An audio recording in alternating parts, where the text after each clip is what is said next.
work well seated, good design is good business is actually based on the back of a book that a lot of you may have seen already, which is presented by Andreu World. And so the discussion for today is going to be very much based on good design, the evolution of workspace design, and how this kind of charts the way forward.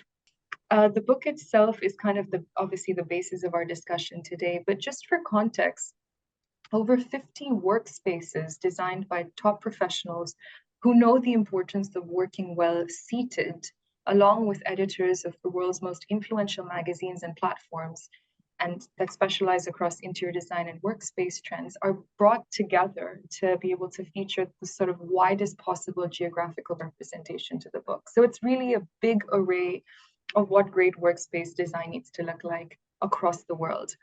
And kind of the resounding agreement, if you will, is that sustainability, health, a flexible work environment, great social interactions is kind of the keys of a new office and sort of the office of today, and how that continues to likely evolve as we move forward. Andreu World in particular are manufacturers of chairs, tables, armchairs, and furniture that's actually defining the way workspaces will be shaped in the future. Obviously, the pandemic has led to the office transformation, and coupled with this insane acceleration of technology, design is almost serving as like that one common thread that almost becomes this tool for change, especially in workspace environments. So I'd like to just quickly hand over to Daniel Greenman, because a lot of work has gone into preparing this great book. And, I'd like for us to just very briefly tell us about the thought process behind the project that is truly a reflection of the way we work and the evolution of workspaces. Daniel, over to you. Great, thank you so much. Well, I would like to mention just a couple of things about the book. First of all, you need to read it through to see all of the different beautiful projects that we have highlighted in this book.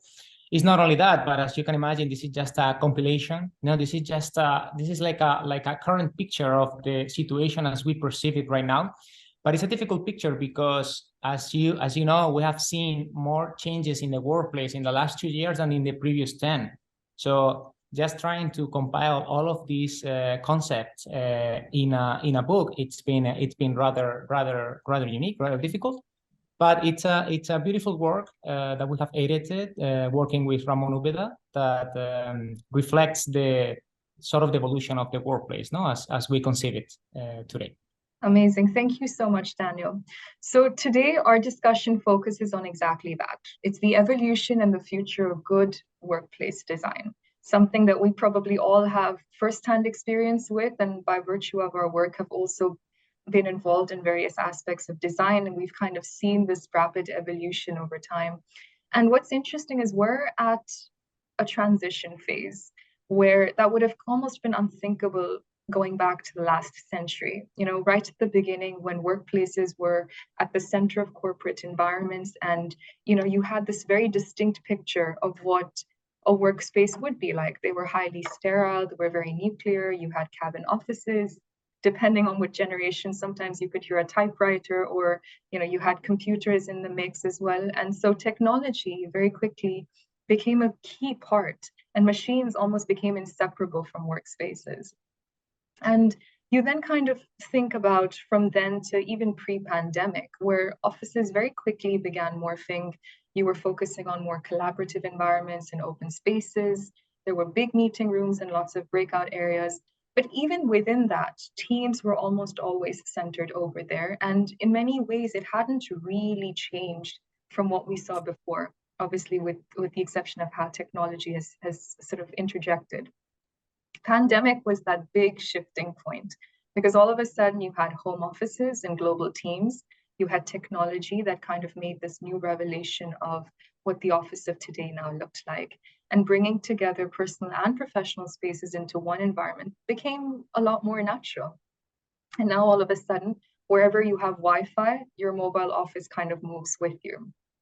And we are now at the cusp of a little bit more of an evolution in workspace design, because hybrid offices is now becoming the new normal. And design is now evolving into more collaborative and open environments, breakout areas. You're looking at where workspaces can now become more conduits to socialization in the office. there's health, well-being, well-lit environments, a lot more human-centric, if you will. And so the office of today couldn't be further from its historical counterparts in a really, really good way. So to get started with the discussion, obviously offices are very much the DNA of organizations that are evolving from flexible and modular spaces to collaborative environments that are prioritizing well-being and are integrated with tech, that are easily adapted to hybrid work models, but in addition to being very sustainable as well. So I guess the design criteria, so to speak, has also very much changed. I think what would be good is maybe Mihir, Mandy, and Lena, it would be interesting to hear from you as to what are some of maybe the demands and the requisites that clients are asking for when it comes to office design in recent times that maybe weren't really the case before. I mean, over the last couple of years, obviously, we've seen this mega transition in terms of requirements of clients, especially because now they're operating at a global level. Most of them at least are, and they're trying to the big change that I've seen is designated workspaces. Like what we realize now is that our clients are not asking us for it's more of a headcount based open system, open space layouts that they're looking for. And I find that quite interesting because what they've also, I think they've realized over the pandemic is that with flexi hours and things like that, they actually don't need cabins, and like you don't go back to your same desk every day. Like everyone's so mobile now. And in fact, some of our clients even have option of, working abroad. Like you could be outside the country for X number of days in a year and still be a part of the same team. So I think the biggest change that I've seen now is just getting in a direct number of people that they want to fit in, as compared to telling us earlier, I have these 4 guys in accounts and these 6 guys in this and that 7 guys here. That's not the case anymore. So that was new because it just gives you this open plan to play with, as compared to trying to first make it zonal and like transitional between functions of which function interacts with the other. I think that's gone away completely, which makes it quite nice because you can then do a lot more with the space. Now you're not just tied down to numbers. Yeah, I feel that's a good change that's happened, particularly with the pandemic. Also, always waving the sustainability flag.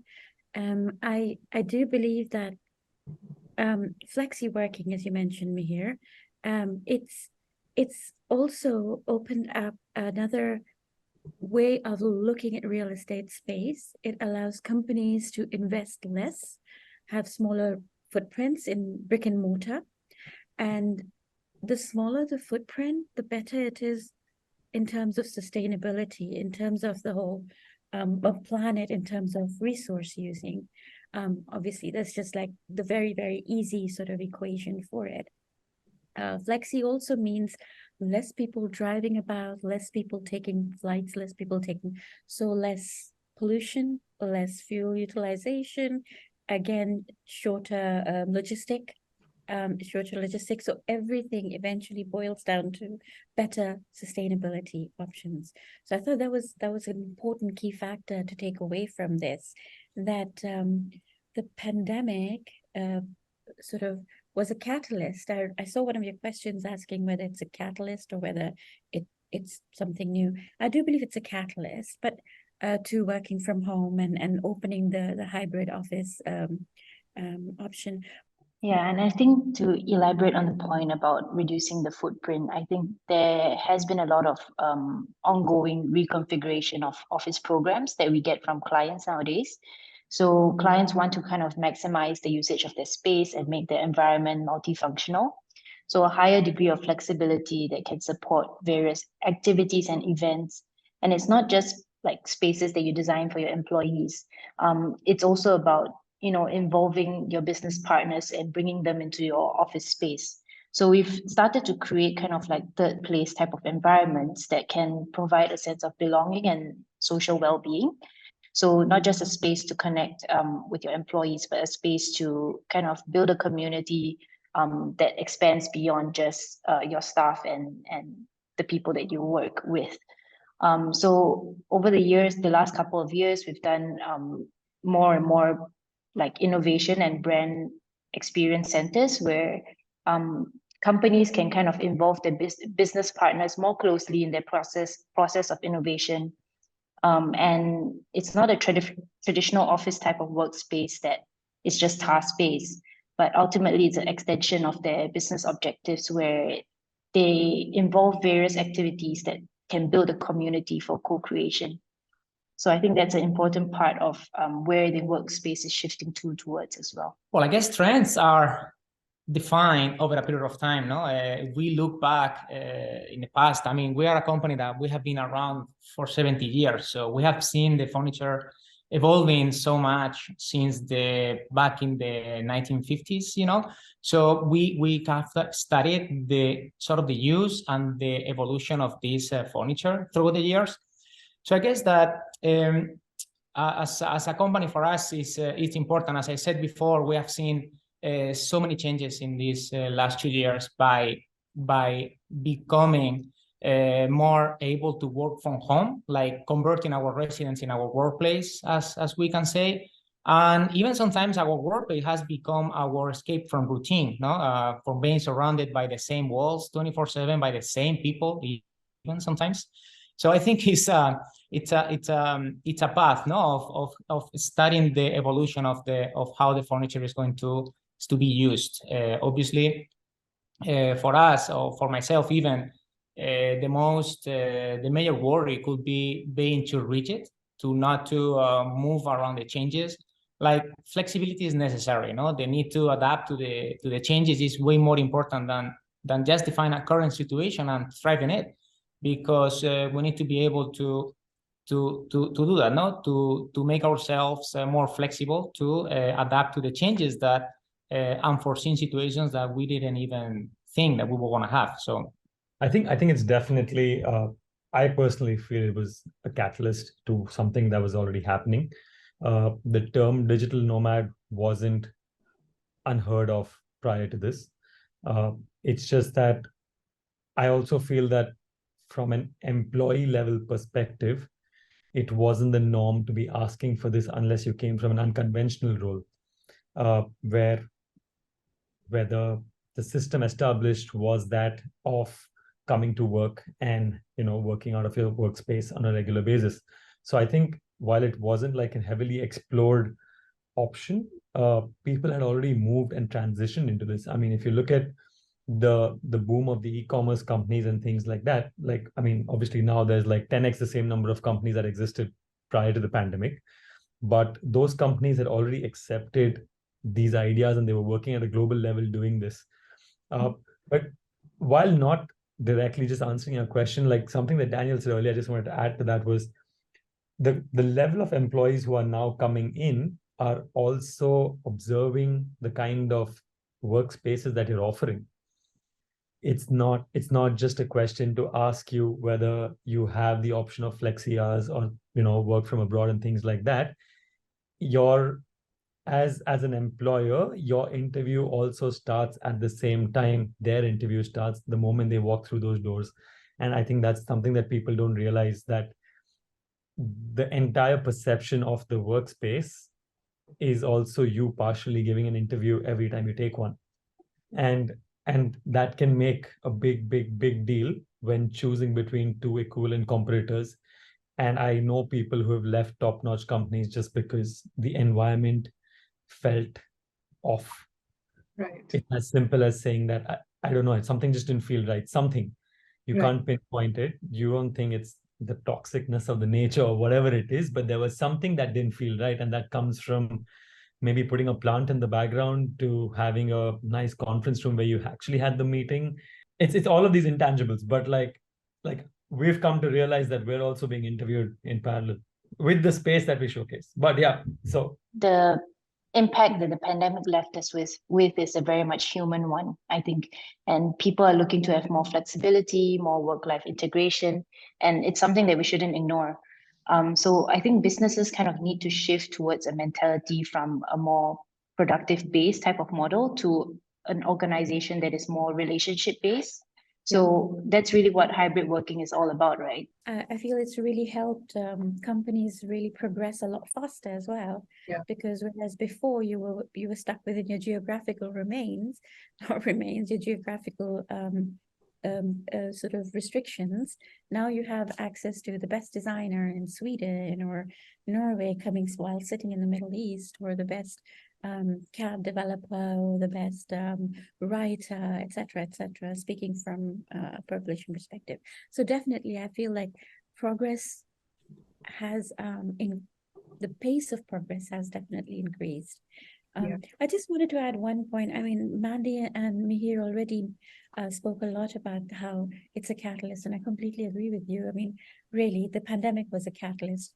Prior to that, not just grassroots companies and companies that were starting up, or as Mihir mentioned, online companies, massive companies that were much, much bigger were already, Fortune 500 companies were already using this as a form of practice, with their very high profile, investment bankers, or, they're flying around, PricewaterhouseCoopers. They're all very used to working from hotels somewhere in the world on a laptop in meeting rooms. So it was very much part of their culture already. What it did, the pandemic, was just make it mainstream, I guess. Yeah.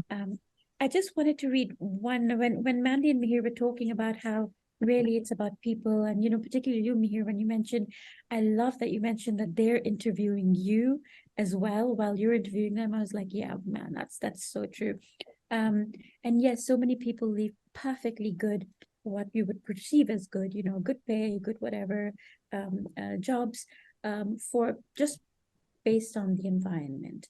And so the world is turning more and more towards, as I mentioned before, the human is coming to the forefront, the importance of the human and not just the rat race. So, in this book, one of the first editors, his name is Robert Thiemann. He was the first publishing editor mentioned. He's the editor of Frame magazine. And I love his quote that they highlighted. It's people with their needs and wishes should be the heart of any office concept. And I feel like while I'm not a designer, and Mandy, Daniel, you interviewed a lot, and here I've spoken to a lot of designers, and I've had the privilege of talking to experts as well in design fields.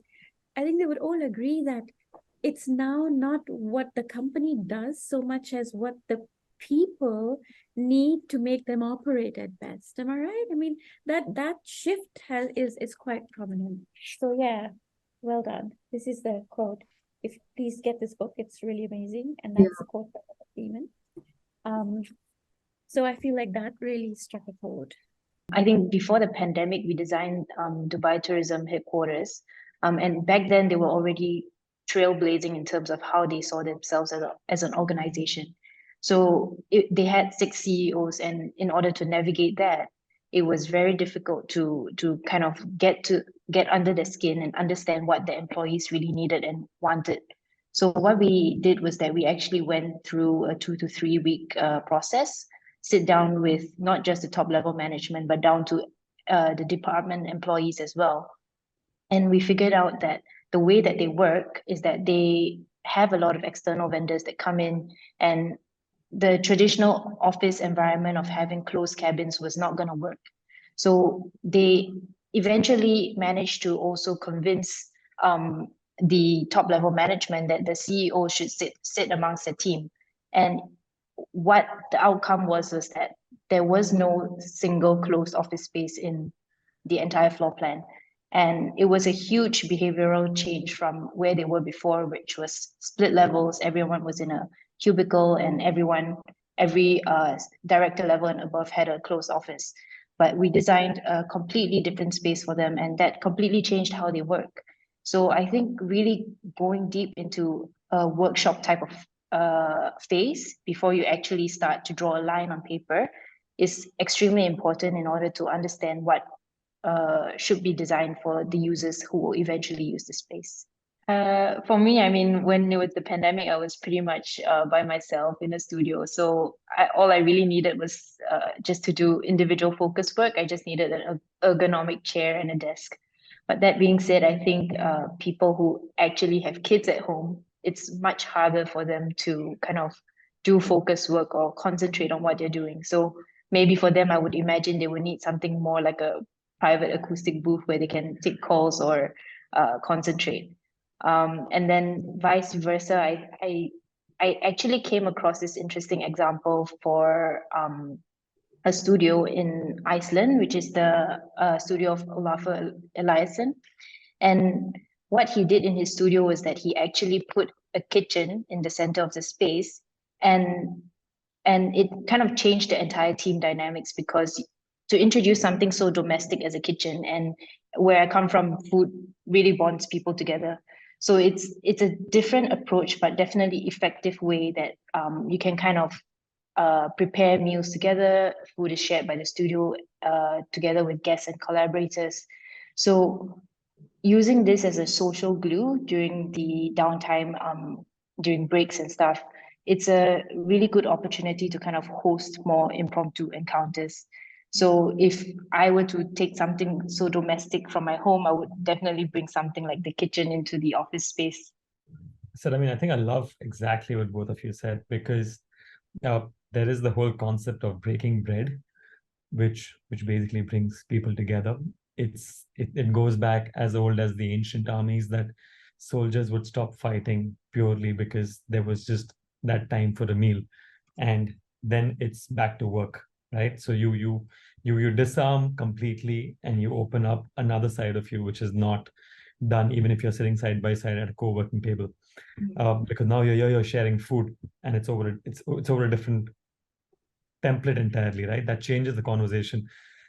I think in general, like, if we just try and incorporate the little stuff like a wellness session, community lunches,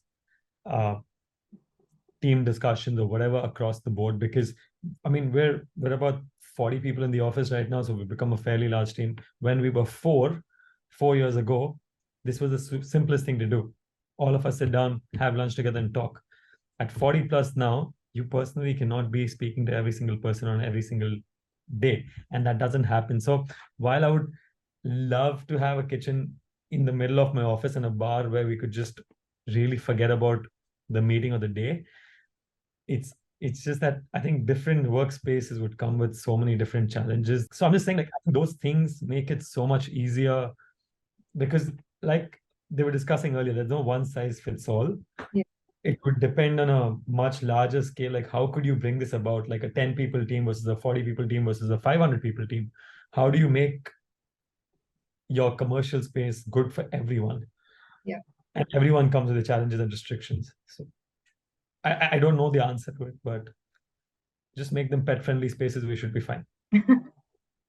Well, as you said, no, working is many things. Working is designing, working is programming, working is sitting on a laptop.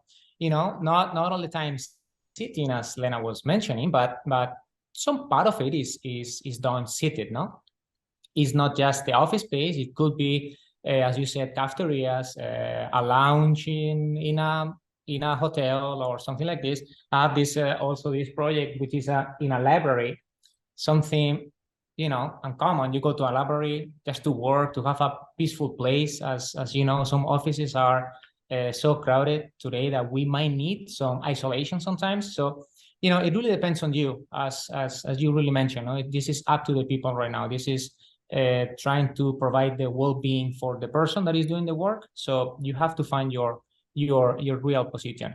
That's why we see, you know, that for us as a company coming from the hospitality sort of business, we're seeing this evolution of becoming a very good provider of furniture for the workplace, because of the merge between the hospitality spaces with the office space, now with the cubicle spaces and so on. So we're seeing this evolution, and we are at the same time trying to respond to variable questions such as the natural resources of materials, the energy, the chemical composition of the items, the CO2 contaminations. But I have to say that after a long period of time in this company, I have to say that as Mahir mentioned before, management is very important, because flexibility in the way of the things are being done is important, no? And we have been able to really convert from the exterior to the interior, then not the entire production way, but sort of influence the way or even the materials we use, no? That we're moving to bioplastics, we're moving to obviously cradle to cradle certification. So things that are coming from listening to our designers, so the designers that we are visiting all the time, and they are telling us, you know, guys, we are also worried about the materials you're using. So all that, as I said before, no, that all that comes back to the company, and we try to adapt ourselves to obviously develop different type of furniture, obviously with the goal of timeless design. We're developing spaces today that in the future there could be something different, but with contemporary design that we are creating, we try to be something adaptable to different spaces. So, you know, we pride ourselves to participating in the evolution of the furniture industry by listening to the needs of the designers. But I think the one thing that we try and maximize the most of in terms of design is natural light. Like, I personally feel that natural light is just so powering in everything that we do, because it apart from just setting your body clock up in a certain manner, it also like gives you perspective of what's happening outside. Yeah. So while you might be indoors for a larger period of time, and that could be anywhere from 6 to 9, 10 hours in a day, just having the ability to connect with something outside is so important that I think like even being able to just walk away and exit for a bit is just really important. And that's why I think natural light, like for us, is a key determining factor in almost every design that we do. And we've come to deal with different ways of trying to recreate this somehow by either punching out larger windows, or if it's possible, or like the addition of these artificial lights which make you feel slightly better. But bad lighting can ruin everything. The outside, the connection to the outside is very important. Otherwise, it leads to all kinds of issues such as depression, or even a lack of inspiration, or getting stuck in a rut, which is what we used to hear a lot of the industrial revolution and the whole tube light culture of working, and you know, in the queues, and people just punching in and punching out in their cubicle. That was a major cause of corporate depression, really. I have a really, I'm going to leave the design answers to Mandy, since I'm not a designer per se, but I have a personal observation to make about offices that I never thought that I would actually open up to this sort of thinking, is that it's a key personal takeaway, that when you find yourself really enjoying your work, or you're really involved, a lot of times it might just be that spot as well, besides all the other things that we are mentioning, which is, Daniel, good furniture, and Andrew well does it so right. I mean, Mary, you mentioned that we remember the bad furniture, we don't remember the good. But that's a sign of good furniture, is that you shouldn't know it's there, you should just feel good. Yeah. Right? And that's it.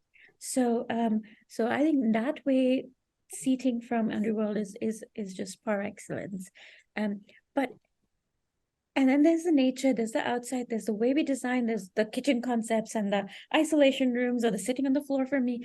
All of these things aside, as a very personal sort of observation for me, is that I can set up my office as nicely or as I thought, or from whatever Pinterest board or Instagram I took it out of, or whatever home office, but sometimes it just doesn't work. It just doesn't work. Everything is the way it looks. The lighting is fine. I've got a window. I can look outside. Cats jumping all over my head, but it's not working. And here's a thought.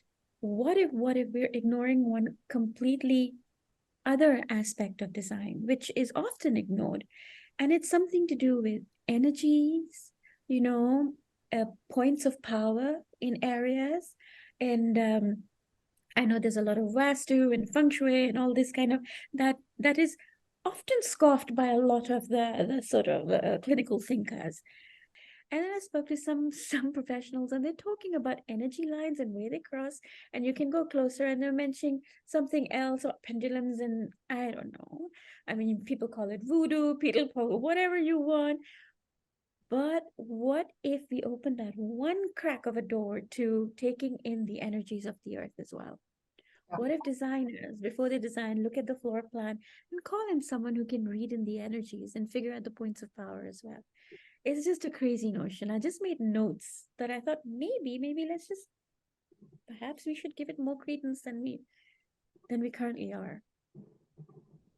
So I think you're absolutely right. I think people don't really remember what exactly is in design that works, but you remember how it makes you feel, right? So if it feels right, then you naturally feel happier, feel much more productive as well.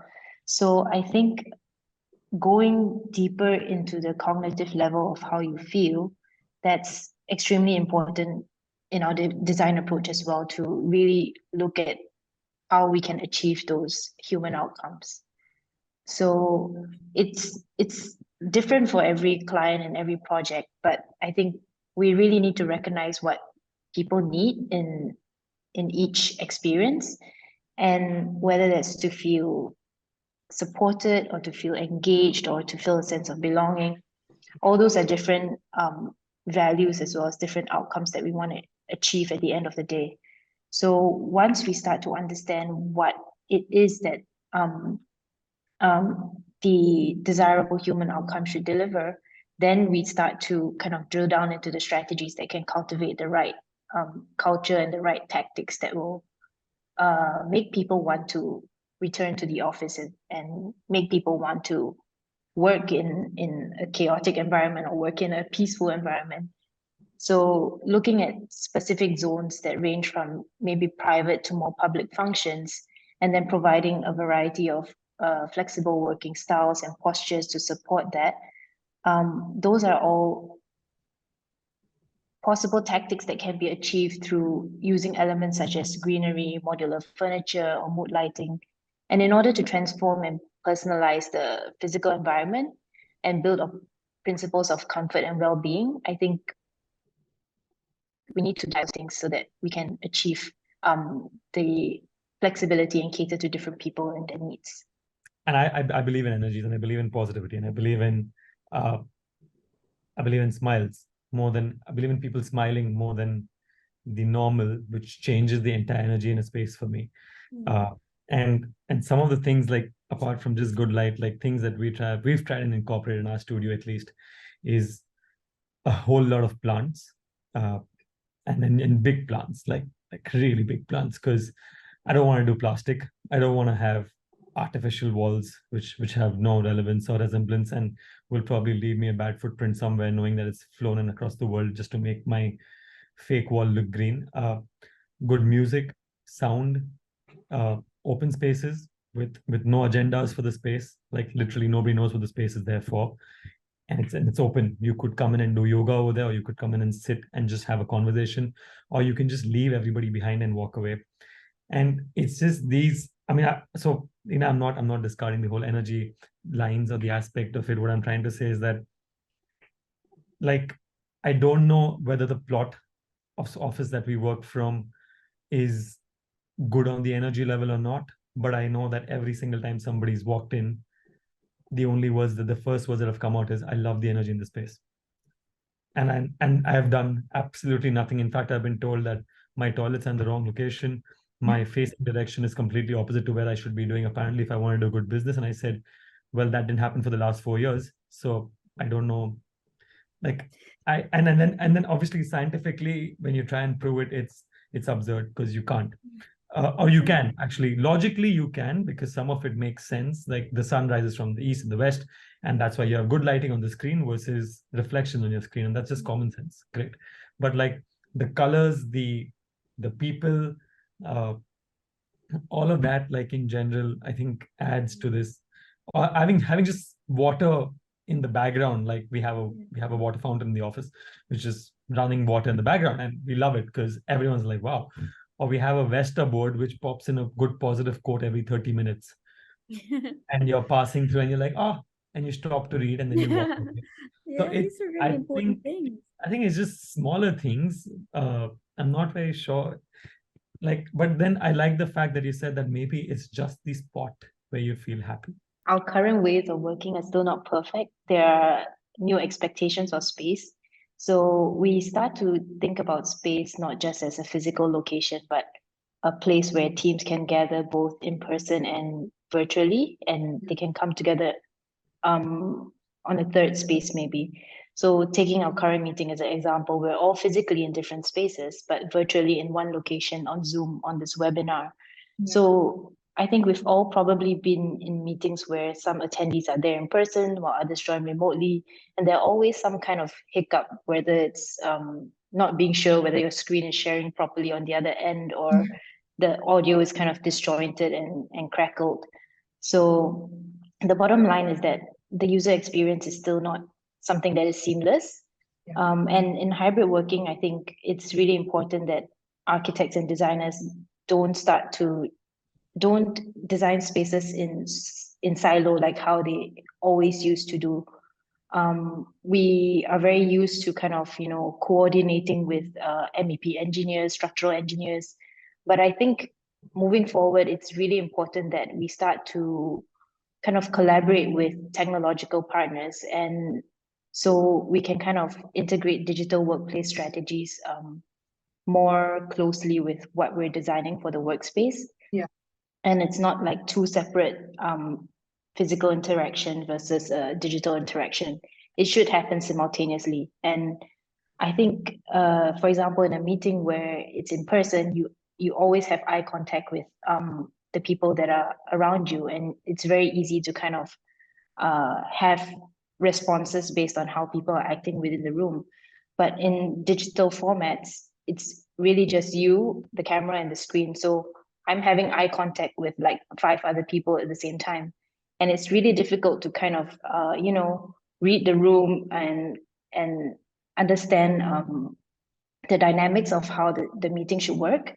So if we are able to kind of merge technologies in physical spaces and make it more intuitive, I think that's really what we should look out for in collaborative design of the future.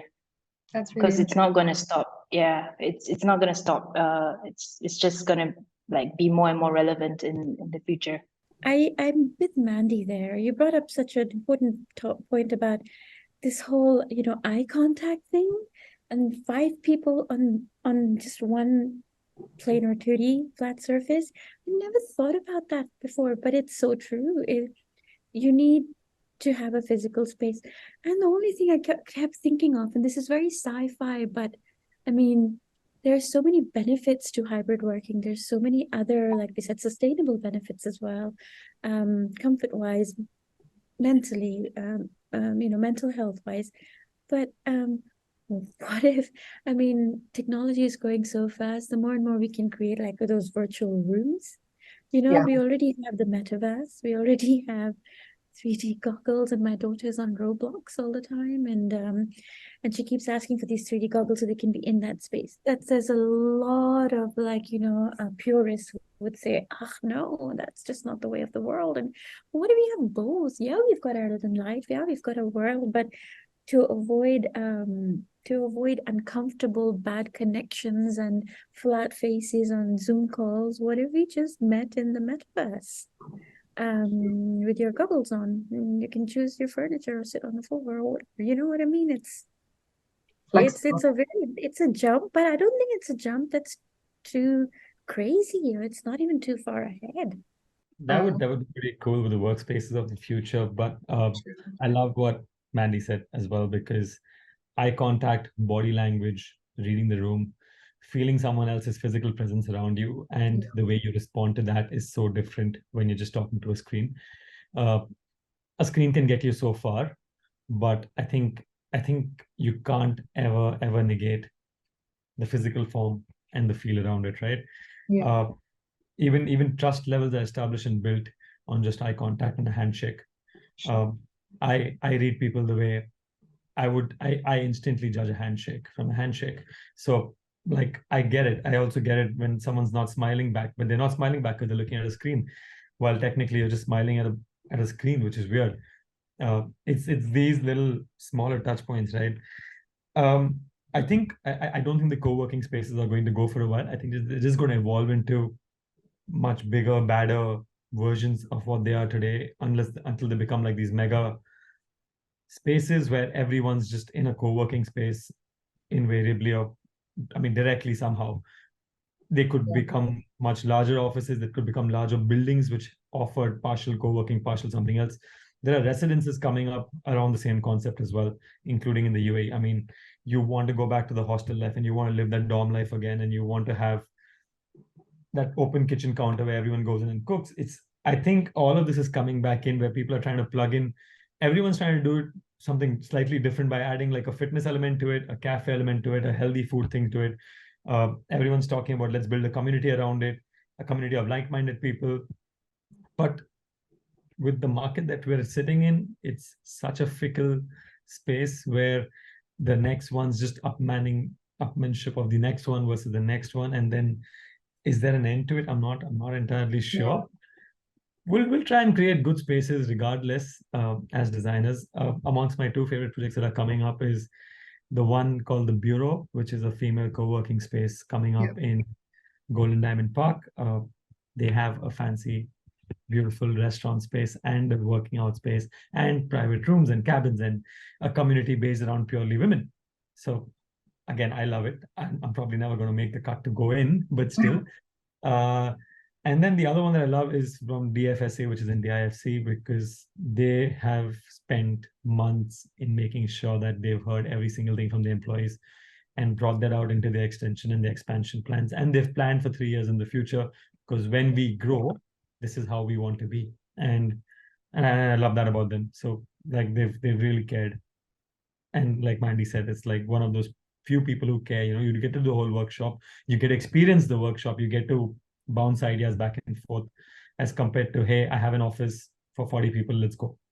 I think it works from the fact that to bring people back happier to the workspace, the only thing that they're losing out is on the flexible element of time. Right. And if that's what's needed to bring them happier back to the workspace, I would want to give them that flexible element of time. But against that, as someone who has to run a business, I'd also expect extreme ownership of their own deliverables. If these two can be linked and combined together, I don't think there is any questions asked about, I mean, whether you want to bring them back to the workspace or back out, flexible working. But I think it's a two-way street. If both can come to sync in the middle, then there'd never be a problem otherwise. So I think it's probably the energy of people around you, right? And I think in the places where we are, like the Middle East, personal relationships are still very important to build team cohesion as well as to successfully do business. So I think conversation and coffee, they're really important parts of Arabic hospitality. And it's not something that you can do to like host a client that you have in your house. So if we are able to make our offices more hospitable, it will definitely be a point to bring people back together and conduct businesses in the office. The other point that I wanted to bring up was also that we recently designed this office building in Tokyo, which had an auditorium as well as a museum. So I think bringing in more public functions into the office space, places where you can kind of introduce external parties as well as introduce work to potential collaborators. So bringing in thought leaders that can do workshops or do events and talks within your office space, that is definitely a way to bring back people, because they know that they can be part of something bigger They know that they're not just going there to do the task or to do their work, but that they can grow with this community that you're building. Yeah, yeah. Obviously, workspaces have evolved a lot in the past 60 years or so. Is there one thing you'd like from the past that you could bring into workspaces today? Typewriters. Great idea. For me, it's vinyl players, record vinyl players, that's because I cool. think that sound and music is also a really important part of the office experience. I would have to say writing materials, notepad, paper. Yeah. I'm a big paper girl, and while I now don't use it myself because I'm very, very conscious of material usage, I love books. I mean, when I got this book as well, the first thing I do is I now open it and the smell, Smell the book. and I can spend hours in a bookstore. And Yeah. I've stopped buying books. I got a Kindle and I download them, but I miss books. I miss stationery, notepads, writing, drawing, scribbling. I just miss it. And I understand the world moving to a better place. And yeah, you can get electronic stuff and Apple pencils and styluses, and Kindles come out with a new notebook style thing. But I just wish there was a way to bring paper back without ruining forests and stuff. Well, we can say, no, that we have been speaking about different issues today, no, like what we conceive of the furniture of the future. The location is important. The way you see, the way you meet with people, the way you collaborate. So I think furniture is moving into different directions, no, and also as you mentioned, no, like it's not just important to conceive the space as it is, but also to consider the people that is going to be using it. So I think it goes by considering people needs, no, by providing the comfortable spaces next to a window, because light is important, next to a or a cafe or a kitchen. So I think it's moving in many different directions. Like you said before, no, what will bring you back from the 60s in terms of furniture? There is not much to be added to today's workplace, because it was very rigid, no, with the table, with the desk, with the ergonomic chair. So that was it. No, there was not other place to work on the as an element. So that's why I think we're providing today is richer. The offering is richer for the selectors, no, for providing the solution on the space. So I think it's very sort of an open question, no, like not only considering the furniture but also considering other elements. Like an example of the way that the materials can be reused in the future. Not only the material but also the product itself, no, can it be recycled in a different way? Can it be reupholstered and used as a different element? So I think it's very a very various question to go with.